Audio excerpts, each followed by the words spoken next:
Velum Files. The farm no one could escape.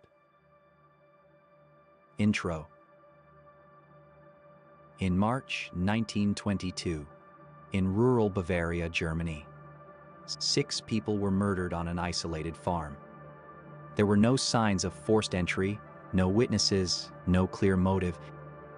And yet, the killer may have been inside the house. For days before the murders, footprints appeared in the snow, but they never left. Strange noises echoed in the attic, but no one was found. A key disappeared, and someone may have been watching the family from inside their own home.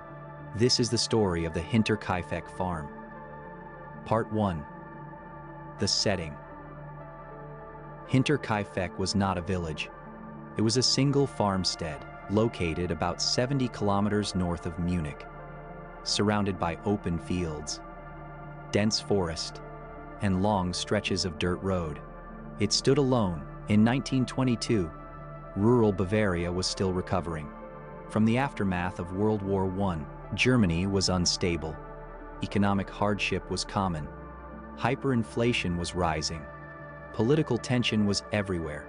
But on isolated farms like Hinterkaifeck, life remained simple. Hard work, livestock, daily routines. The Gruber family lived there. Andreas Gruber, his wife, Cecilia, their widowed daughter, Victoria, her 2 young children, and eventually, a maid. 6 people, 6 victims. Part 2. Tension in the household. The Gruber family was not without controversy. Years earlier, rumors had spread in the village. There had been accusations of incest between Andreas Gruber and his daughter Victoria. The allegations were investigated. Andreas was reportedly convicted and fined. The scandal lingered. Whispers followed the family, but life continued. The farm operated as usual. Outwardly, nothing seemed unusual, until strange events began to unfold. Part 3. The warning signs. In the days before the murders, Andreas Gruber confided in neighbors. He said he had found footprints in the snow. They came from the forest. They led toward the house, but there were no footprints leaving the farm. It was as if someone had walked in and never walked back out. Soon after, Andreas reported hearing footsteps in the attic. At night, slow movements above the ceiling. When he investigated, he found nothing.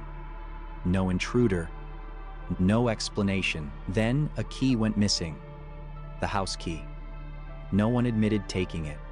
The family's maid grew increasingly uneasy. She claimed the house felt haunted.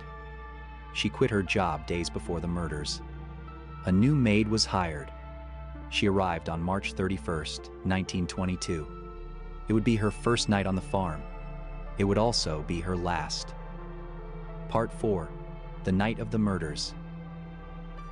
On the evening of March 31st, someone lured members of the household into the barn, one by one. Andreas Gruber was likely the first, then his wife, then Victoria, then her young daughter.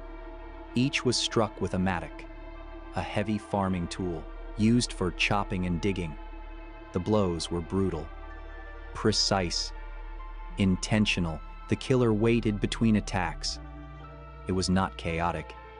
It was controlled. Later, inside the house, the young boy was killed, and the new maid. There were no signs of forced entry, no broken windows, no damaged doors. The killer knew the property, or had access to it. Part 5. The most disturbing detail. If the murders were shocking, what happened next was even more disturbing.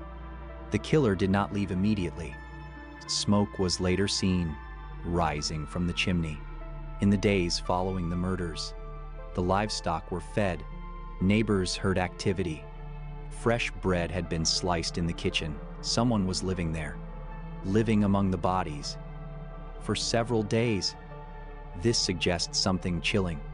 The killer was comfortable, confident, familiar with farm work, and not in a hurry to escape.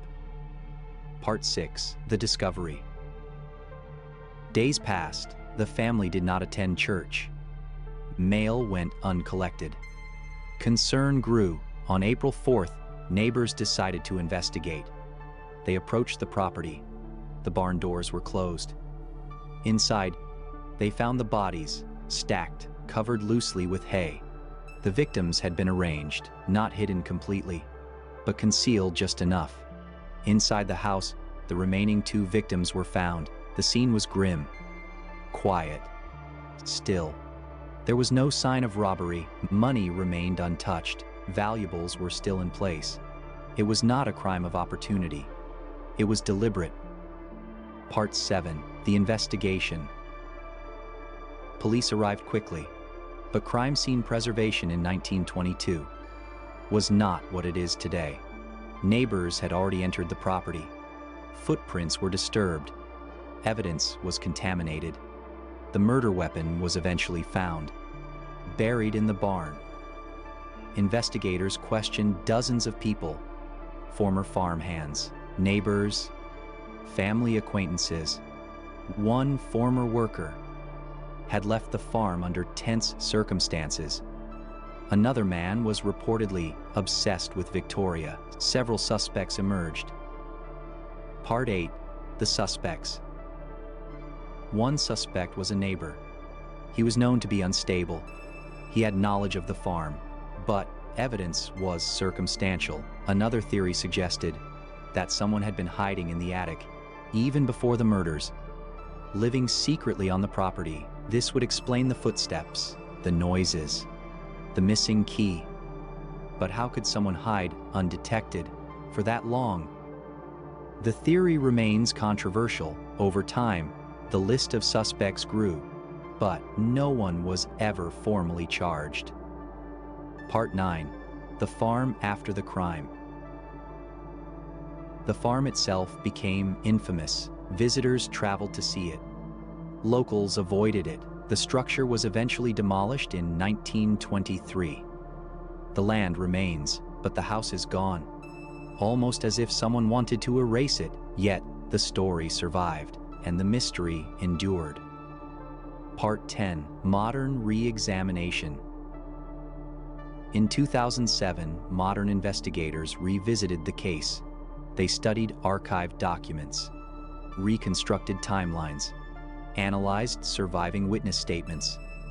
A suspect was reportedly identified internally, but German privacy laws prevent the public release of the name. Officials have suggested that they believe they know who did it, but the case remains officially unsolved, nearly a century later.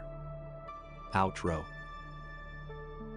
The Hinterkaifeck murders remain one of Germany's most chilling unsolved crimes. 6 lives ended on a remote farm, surrounded by silence. No forced entry, no robbery, no clear escape. Just footprints in the snow that led from the forest and never returned. Some crimes are loud, others are silent, and some echo across generations. This has been Velum Files.